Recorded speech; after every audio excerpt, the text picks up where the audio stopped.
आता गरिबी नाही तर आता बदल घडवून आणायचा. रात्री झोप कमी, डोळ्यात एकच स्वप्न होतं, ते म्हणजे आता आईवडिलांना आराम द्यायचा. लोक हसायचे, तुझ्याकडून काहीच होणार नाही असं म्हणायचे, पण त्याने कधीच उत्तर दिलं नाही. कारण त्याला माहिती होतं, उत्तर हे शब्दाने नाही तर यशाने द्यायचं असतं. आणि शेवटी तो दिवस आला. माझा भाऊ पोलीस झाला. खरी गोष्ट इथेच संपत नाही. माझा भाऊ मोठ्या गाडीत बसून गावाकडे परत येतो. गावामध्ये सगळीकडे त्याचेच बॅनर लागले होते.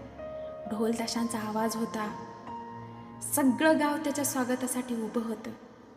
आणि त्या सगळ्या गर्दीमध्ये आई वडील डोळ्यात पाणी घेऊन उभे होते.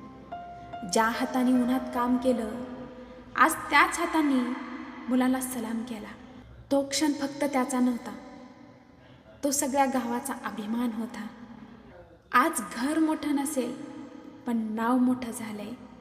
लक्षात ठेवा, गरिबी ही कमजोरी नाही, तीच तुमची सगळ्यात मोठी ताकद बनते, जर तुम्ही हार मानली नाही तरच.